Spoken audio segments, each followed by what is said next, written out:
Estamos aquí en los estudios de UCI Noticias con el señor Osvaldo Moreno, quien es experto en gestión y prevención de desastres, así como el señor Raúl Luna, coordinador del Grupo Impulsor de Gestión de Riesgos de Desastres de Lima. Con ellos vamos a conversar y analizar exactamente lo que ocurrió y lo que podría ocurrir bajo otras condiciones en nuestro país. Señor Moreno, señor Luna, muchísimas gracias por estar con nosotros.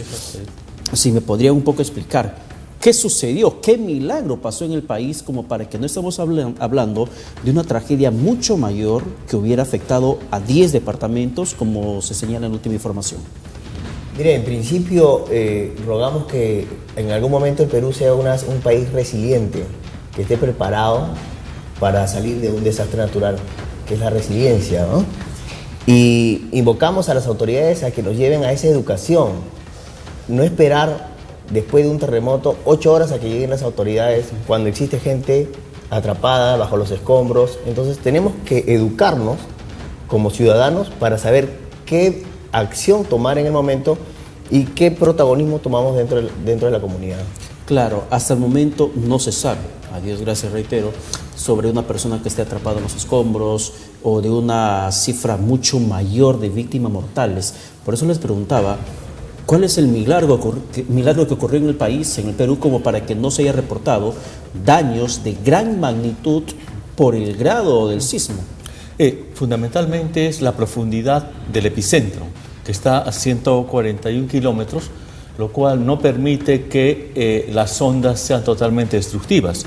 Expresión de ello también es que los muertos no han sido estrictamente en Laguna, sino en Trujillo, en Cajamarca. Ahora, aquí es importante señalar que no es un desastre natural. Los desastres son sociales. Es cierto que el sismo puede desencadenar la caída de casas, de puentes, de carreteras, pero como usted decía, si la población está preparada, si ha participado en los simulacros, si existe conciencia que estamos en una zona de alto riesgo, es que los seres humanos, las familias, podemos tomar medidas para que no haya tanta muerte y tantos heridos. Medidas que en este caso, señor Moreno, no se tomaba mucho en cuenta, por ejemplo, en la región Loreto, porque normalmente se consideraba que esa región no era una región sísmica. A veces no escuchamos. Julio Curoigua ya lo había prevenido el tema. De haber un sismo podría haberse reflejado en el sur, en este caso en el sureste.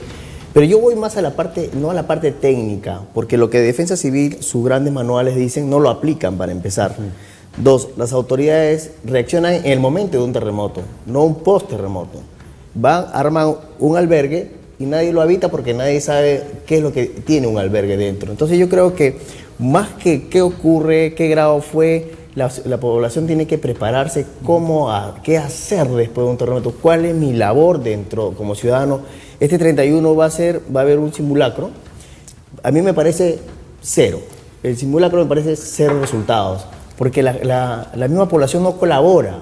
Entonces, de 100 personas, el 100%, solamente el 30% responde a un simulacro. ¿Y cuántos aprendieron? El 5%. Llegaron a casa y no transmitieron. Nadie se enteró que hubo un simulacro. Entonces, resultados de un simulacro muy grande, INDECI lo preparó, pero cero resultados. ¿Qué te parece si nosotros como ciudadanos educamos en los colegios, en las universidades, en las urbanizaciones, en las asociaciones, qué hacer después de un terremoto, de dónde sacar las herramientas, los guantes, para poder sacar a los heridos? Porque, en la selva no pasó nada, pero en el 15 de agosto del 2007 fue a las 6:45 de la tarde donde murieron 1.200 personas, incluyendo los 400 desaparecidos. Sí fue a las 6:45, si hubiera sido a las 3, 4 de la mañana, hubieron 50.000 casas destruidas. Entonces, por casa, ponle 50.000 muertos. En Lima, si fuera en la madrugada un terremoto, a 100.000 casas destruidas, uno por casa son 100.000 muertos. ¿Qué hacemos con 100.000 muertos en una amanecida? ¿A dónde los vamos a llevar? El ciudadano va a querer que a su pariente lo velen o lo metan a una fosa común. Nadie va a querer eso. Entonces, cuando vayas a la fosa a enterrarlo, el cementerio se cayó. ¿A dónde estás yendo?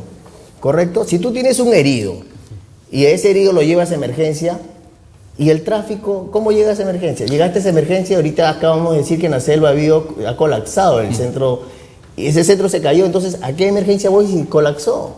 Y nosotros somos seres humanos. El serenazgo, el policía después de un terremoto se va a ir a su casa a ver a su familia. Vamos a escuchar el análisis del señor Luna, por favor. Sí. Permítame rapidito ir a un corte breve y regresamos para seguir conversando con ustedes, un poco analizando los pormenores y sobre todo con recomendaciones que urgen en estos momentos impartir a todo el país a través de la multiplataforma informativa de UCI Noticias y sobre todo viendo cuál es el desenlace que podría significar la intervención del gobierno en la parte reactiva tras este terremoto del día de ayer. Volvemos. Y aún en los estudios con el señor Raúl Luna y Osvaldo Moreno, con quienes estamos un poco analizando esta coyuntura.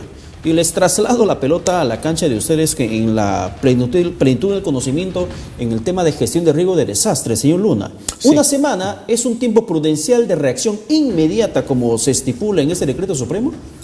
Es excesivo más aún cuando hay situaciones de déficit sanitario permanente.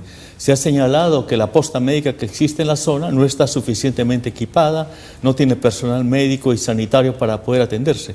Creo que el país estamos en la capacidad de una atención inmediata y urgente. Y este hecho también expresa que el Estado no está presente, la sociedad civil no está presente en la zona. Y aquí es importante la solidaridad que tiene que generarse a 3 niveles.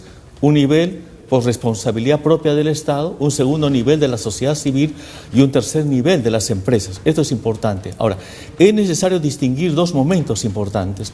La etapa reactiva, donde hoy día debemos concentrar nuestra atención, nuestro apoyo, la ayuda humanitaria, pero también hay que considerar la etapa preventiva, la etapa de preparación. Hace un momento el colega decía que los simulacros tienen muchas limitaciones y esperamos que el simulacro del día 31 considere también a otros actores como son las personas sin discapacidad, como son las personas adultas mayores. Y es importante también que el simulacro no se reduzca a salir con la mochila y con una linterna, esta mochila equipada, sino también internamente la familia se programe. El tema del simulacro no es solamente inmediato en el sismo, sino si una persona, el padre trabaja en Jesús María, la madre trabaja en Miraflores, los hijos están estudiando en diferentes universidades de Lima, es importante que el simulacro abarque momentos de reencuentro, no solamente para salir de la casa, de la universidad o del colegio, es decir, que los simulacros abarquen aspectos más integrales y también el simulacro es algo que tiene que condicionar las responsabilidades que se tiene al salir de la casa, al ingresar a la universidad. Y el simulacro también tiene que plantearse en diferentes espacios, porque no todo el día estamos en la casa, no todo el día estamos en el centro de trabajo, sino estamos en diferentes espacios. Y finalmente, para señalar este punto, que debe abarcar una actitud vigilante de la persona, de la familia, para tener una actividad inmediatamente urgente cuando se produce fenómenos como este. Señor Moreno, le vuelvo a transmitir la pregunta que le plantea el señor Raúl Luna, sí, referente a la capacidad de reacción del Estado. Usted nos mencionaba hace un instante precisamente sobre el tema de la capacidad de respuesta que tiene el gobierno como tal o las instituciones públicas. Pero yo me quedo aún sorprendido, no creo que tenga alguna necesidad de mentir el alcalde de Lagunas, del epicentro, diciendo que vino la ministra Solema del Ministerio de Salud, llegó 1 hora, no se quiso quedar más tiempo porque el helicóptero le esperaba, porque 1 hora tenía que regresarse en el helicóptero, y nos dijo, levanta tu información, danos que 1 semana te atendemos porque yo soy representante del ministerio aquí ante ustedes. Entonces, ¿esa es una respuesta técnica o política? Es una respuesta política. Todas las municipalidades, el alcalde es el presidente de Defensa Civil. El alcalde no tiene que esperar que llegue un ministro para que lo ayude. Todos los alcaldes tienen el área de gestión de riesgo. Y ellos saben que el Perú es un país sísmico y ellos tienen que estar preparados. ¿Por qué tenemos que señalar a un ejecutivo que es un ejecutivo ineficiente? Porque no está preparado para gobernar un país, menos para atender una emergencia, que es lo que pasó en Pisco, ¿correcto? Nosotros tenemos que saber, el alcalde tiene que saber qué lugares corren riesgo dentro de su área, de su perímetro, y también establecer las rutas de evacuación.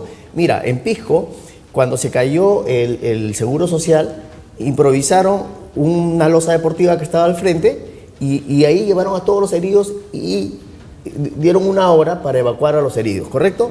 A la hora que empezaron a evacuar a los heridos, resulta que las rutas de evacuación estaban bloqueadas por postes y todo lo que se había caído después del terremoto. Entonces no hay un plan de ruta de evacuación. Llegó a Pisco, al puerto San Martín, llegaron 3 buques con ayuda humanitaria, mucha ayuda humanitaria. Cuando llegaron los buques no habían camiones y las rutas al puerto estaban colapsadas. Entonces no hay prevención, no hay un estudio. Pero no solamente no es que no hay prevención, es cierto, hay una falta de capacidad de respuesta por parte del gobierno local que mínimamente tendría que haber reaccionado, pero no lo hay, y el gobierno que llega y empeora la situación. Claro, lo que empeora. no somos niños malcriados que estamos estirando la mano, dame, ¿no? Claro. Tenemos que saber qué hacer. Exactamente, pero hay también otra deficiencia, que hace tiempo había conversado con un funcionario, alto grado del INDECI, y nos hablaba sobre la precariedad que existe en los planes de acción, planes preventivos de los gobiernos locales, que de más de 2.000 que tendrían que existir en su base de datos, solamente existían 200, porque los demás gobiernos locales municipales no implementaban su plan de respuesta ante situaciones de desastres. No existe una base de datos de planes preventivos en el INDECI, en el SINAGER, no existe eso. Claro, es cierto que no existe, pero ahí la responsabilidad tiene que ser compartida. Existe actualmente una ley del SINAGER, ¿no? La 29664 del 2011, que no está adecuadamente implementada. Y aquí es importante que comprendamos que hay una responsabilidad del Estado, sí, coincido totalmente con ustedes, pero también tiene que haber una promoción de las organizaciones sociales, digamos, clubes de madres, asociaciones de padres y madres de familia, los propios gobiernos locales que son parte del Estado, las propias iglesias. Lo que sucedió, y hace un momento lo señalaban ustedes en el terremoto del 15 de agosto de 2007, es que murieron 250 personas al interior de una parroquia. Entonces, la capacitación, la sensibilización, tenemos que asumirla todos. El Estado tiene limitaciones y creo que está bien que lo critiquemos, pero desde este medio de comunicación, entiendo que es el sentido de esta entrevista, contribuyamos a sensibilizar, a organizarnos y a prepararnos. En esto también tiene que tener responsabilidad las empresas, porque muchas veces las empresas reaccionan a posteriori.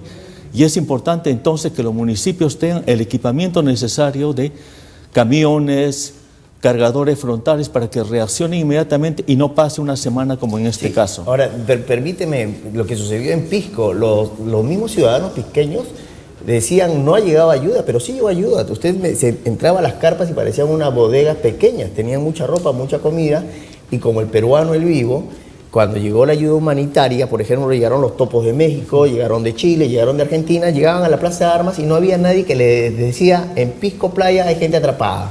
En San Clemente necesitan ayuda. Estaban desorientados y se iban a cualquier lado. Mientras que el pisqueño sentado decían, yo soy la víctima, ayúdame, ¿correcto? Entonces, yo creo que... Y ese es el nivel de reacción que debemos desterrar, claro, de la conciencia. Lo que tenemos que formar son, por medio de las municipalidades y el área de gestión de riesgos, tenemos que formar brigadas, donde los jóvenes tomen protagonismo, porque ellos son los que tienen la fuerza y todo el ímpetu del momento de ayudar a los heridos, a los atrapados.